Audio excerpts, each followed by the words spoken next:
प्यारे बच्चों, सुप्रभात। आज हम शुरू करेंगे रेडियो नाटक के बारे में अगला पार्ट। पाठ का नाम है कैसे बनता है रेडियो नाटक। हमने देखा कि रेडियो नाटक के लिए कहानी का चुनाव करते समय हमें 3 मुख्य बातों का ख्याल रखना है। कहानी सिर्फ घटना प्रधान न हो, उसकी अवधि बहुत ज़्यादा न हो तथा पात्रों की संख्या सीमित हो। पात्र सीमित संख्या में होने चाहिए। अब आती है बारी रेडियो नाटक लिखने की।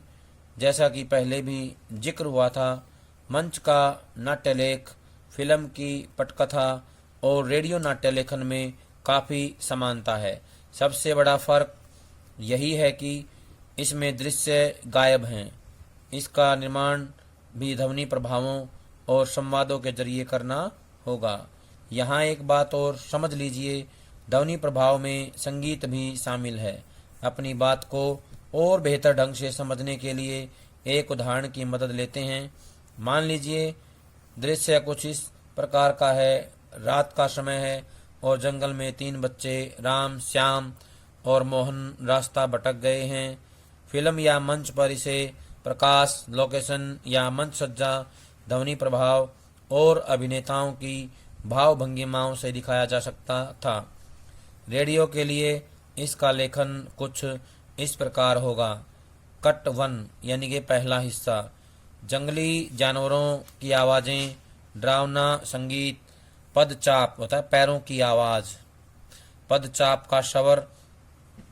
राम कहता है, श्याम मुझे बड़ा डर लग रहा है, कितना भयानक जंगल है। श्याम, डर तो मुझे भी लग रहा है राम, इतनी रात हो गई, घर में अम्मा बाबू सब परेशान होंगे। राम, ये सब इस नालायक मोहन की वजह से हुआ है। मोहन की नकल करते हुए जंगल से चलते हैं, मुझे एक छोटा रास्ता मालूम है। श्याम चौंक कर, अरे मोहन कहाँ रह गया, अभी तो यहीं था। आवाज़ लगाकर, मोहन मोहन। राम कहता है लगभग रोते हुए, हम कभी घर नहीं पहुंच पाएंगे। श्याम, चुप करो, आवाज़ लगाते हुए, मोहन, अरे मोहन। मोहन कहता है, दूर से नज़दीक आती आवाज़, आ रहा हूँ, वहीं रुकना, पैर में कांटा चुभ गया था। नज़दीकी कोई पक्षी पंख फड़फड़ाता, भयानक स्वर करता उड़ जाता है। राम चीख पड़ता है। राम कहता है, श्याम बचाओ। मोहन कहता है, जो नज़दीक आ चुका है, डरपोक कहीं का। राम कहता है डरे हुए स्वर में, वो क्या था। मोहन कहता है, कोई चिड़िया थी, हम लोगों की आवाज़ों से वो खुद डर गई थी। 1 नंबर के डरपोक हो तुम दोनों। श्याम, मोहन रास्ता भटका दिया, यानी कि उसने जो है रास्ता गलत बता दिया, भटका दिया। अब बहादुरी दिखा रहा है। ये दृश्य इसी तरह चलेगा। आपने गौर किया होगा, शुरू में हमने अंक या दृश्य की जगह कट हिस्सा लिखा है। दरअसल रेडियो नाटक में दृश्य नहीं होता, इसलिए उसकी बजाय अंग्रेजी शब्द कट लिखने की परिपाटी है। परिपाटी होता है परंपरा। वैसे ये इतना महत्वपूर्ण नहीं है। आप अलग अलग दृश्यों या हिस्सों को अपने तरीके से दर्शा सकते हैं। महत्वपूर्ण है संवाद और ध्वनि प्रभाव। हमने शुरू में ही ध्वनि प्रभावों से जंगल या किसी खुली जगह का संकेत दे दिया है। फिर राम भी अपने संवाद में कहता है, कितना भयानक जंगल है, अर्थात ये लोग इस समय जंगल में हैं। ये बात श्रोता को मालूम हो गई है। अब श्याम अपने अगले संवाद में, इतनी रात हो गई, अर्थात स्थान जंगल, समय रात का। अगर हमें समय और ज़्यादा स्पष्ट करना है तो श्याम का संवाद कुछ इस प्रकार हो सकता था, रात के 12 बज गए हैं, घर में अम्मा बाबू सब परेशान होंगे। तात्पर्य यह है कि आप संवादों के द्वारा दृश्य का देश काल स्थापित कर सकते हैं। बस शर्त यह है कि वो स्वाभाविक होना चाहिए, जबरदस्ती ठूंसा हुआ न लगे। मसलन श्याम अगर ये संवाद कहे, राम रात के 12 बजे हैं और मुझे डर लग रहा है, साफ दिखाई देता है कि मात्र सूचना देने के अंदाज में संवाद लिखा गया है। हम आगे देखते हैं कि दृश्य हमें और क्या क्या जानकारी दे रहा है। 3 दोस्त हैं, राम, श्याम और मोहन। तीनों कहीं से वापस आ रहे थे। मोहन ने सुझाव दिया कि उसे जंगल से होकर जाने वाला कोई छोटा रास्ता पता है। तीनों ने जल्दी घर पहुंचने की ललक होता इच्छा में वो राह पकड़ ली और अब भटक गए हैं। हमें यह भी पता चलता है कि सबसे ज़्यादा डरा हुआ राम है। डर श्याम को भी लग रहा है, लेकिन वो उस पर काबू करने की प्रयास कर रहा है। तीनों में सबसे बेफिक्र मोहन है। रेडियो नाटक में पात्रों संबंधी तमाम जानकारी हमें संवादों के माध्यम से ही मिलती है। उनके नाम, आपसी संबंध, चारित्रिक विशेषताएं, ये सभी हमें संवादों द्वारा ही उजागर करना होता है। भाषा पर भी आपको विशेष ध्यान रखना होगा। वो पढ़ा लिखा है कि अनपढ़, शहर का है कि गांव का, क्या वो किसी विशेष प्रांत का है, उसकी उम्र क्या है, वो क्या रोजगार धंधा करता है। इस तरह की तमाम जानकारियाँ उस चरित्र की भाषा को निर्धारित करेंगी। फिर पात्रों का आपसी संबंध भी संवाद की बनावट पर असर डालता है। एक ही व्यक्ति अपनी पत्नी से अलग ढंग से बात करेगा, अपने नौकर से अलग ढंग से, अपने बॉस के प्रति सम्मानपूर्वक रवैया अपनाएगा, तो अपने मित्र के प्रति गर्मजोशी से मिलेगा। मित्र के प्रति उसका बराबरी और गर्मजोशी का व्यवहार होगा। ये सब प्रकट होगा उसके संवादों से। यूं तो ये सब कुछ फिल्म और मंच के लिए लिखे गए संवादों पर भी लागू होता है, लेकिन रेडियो क्योंकि मूलतः संवाद प्रधान माध्यम है, इसलिए यहाँ इसका खास ध्यान रखना होता है। संवाद से ही संबंधित एक तथ्य और है, और ये विशेषकर रेडियो नाटक पर ही लागू होता है, क्योंकि रेडियो नाटक में कौन किससे बात कर रहा है हम देख नहीं पाते, इसलिए संवाद जिस चरित्र को संबंधित है उसका नाम लेना जरूरी होता है, खासतौर पर जब दृश्यों में 2 से अधिक पात्र हों। इसके अलावा रेडियो नाटक में कई बार कोई पात्र विशेष जब कोई हरकत, कोई एक्शन करता है तो उसे भी संवाद का हिस्सा बनाना पड़ता है। उदाहरण के लिए, हमारा चरित्र पार्क में है और उसे बेंच पर बैठना है, तो उसका संवाद कुछ इस तरह का होगा। कितनी गर्मी है आज पार्क में, चलूं कुछ देर इस बेंच पर बैठ जाऊं। और वो आह की ध्वनि करता बेंच पर बैठ जाता है। उपरोक्त लिखी बातों को और बेहतर ढंग से समझने के लिए हम जगदीश चंद्र माथुर जी के नाटक के एक अंश को रेडियो नाटक में रूपांतरित करते हैं। हास्य भाव को पेश करने वाला संगीत मध्यम पड़ता है।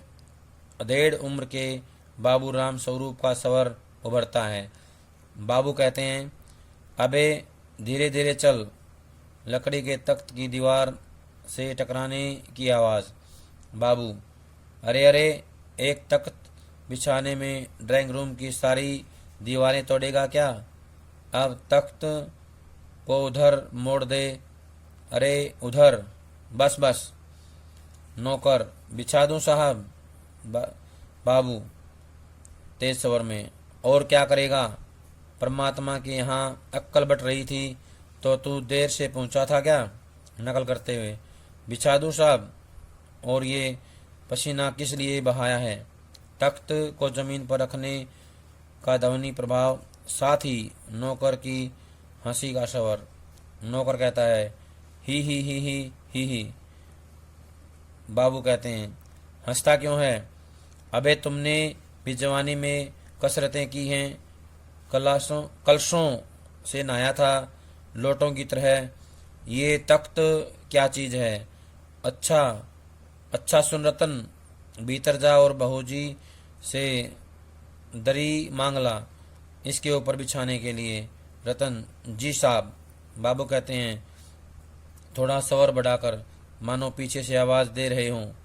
और चद्दर भी कल जो धोबी के यहाँ से आई है वही। रतन कहता है मानो दूर से ही जवाब दे रहा हो। जी साहब। बाबू राम स्वरूप कोई भजन गुनगुनाते हैं, शायद दर्शन दो घनश्याम, नाथ मोरी अखियाँ प्यासी। फिर स्वयं से कहते हैं। बाबू कहते हैं ओहो, एकदम नालायक है ये रतन। देखो कैसी धूल जमी है कुर्सियों पर। ये गुलदस्ता भी जैसे बाबा आदम के ज़माने से साफ नहीं हुआ है। क्या सोचेंगे लड़के वाले। ओफो, अब ये झाड़न भी गायब है। अभी तो यही था। हाँ, ये रहा। कपड़े के झाड़न से कुर्सी साफ करने की आवाज़ के साथ साथ बाबूजी एकालाप जारी रहता है। बाबूजी का एकालाप जारी रहता है। बाबू कहते हैं आज ये लोग उमा को देखकर चले जाएं, फिर खबर लेता हूँ श्रीमती जी की भी और इस गधे रतन की भी। चौंक कर, ये क्या दोनों इधर ही आ रहे हैं? रतन खाली हाथ। प्रेमा कहती है गुस्से में, मैं कहती हूँ तुम्हें इस वक्त धोती की क्या जरूरत पड़ गई, एक तो वैसे ही जल्दी जल्दी में। बाबू कहते हैं आश्चर्य, धोती? प्रेमा कहती है हाँ, अभी तो बदल कर आए हो। बाबू कहता है लेकिन तुमसे धोती मांगी किसने? प्रेमा कहती है यही तो कह रहा था रतन। बाबू कहता है क्यों बे रतन, तेरे कान में डांट लगी है क्या? मैंने कहा था धोबी के यहाँ से जो चद्दर आई है उसे मांग ला। अब तेरे लिए दूसरा दिमाग कहाँ से लाऊं, उल्लू कहीं का। प्रेमा कहती है अच्छा, जा पूजा वाली कोठरी में लकड़ी के बॉक्स के ऊपर धुले कपड़े रखे हैं न, उन्हीं में से एक चादर उठा ला। रतन कहता है और दरी बीबी जी? प्रेमा कहती है दरी यहीं तो रखी है कोने में, वो पड़ी तो है। बाबू कहते हैं दरी हम उठा लेंगे, तू चद्दर लेकर आ। और सुन, बीबी जी के कमरे से हारमोनियम भी लेते आना। अब जल्दी जा। रतन, जी साहब। बाबूजी कहते हैं आओ, तब तक हम दोनों दरी बिछा देते हैं। जरा पकड़ो उधर से, इसे एक बार झटक देते हैं। दरी के झटकने का स्वर, बाबूजी के खांसने का स्वर। बाबूजी कहते हैं खांसते खांसते ओहो, कितनी गर्द भरी है इस दरी में। ये दृश्य इसी तरह चलता रहेगा।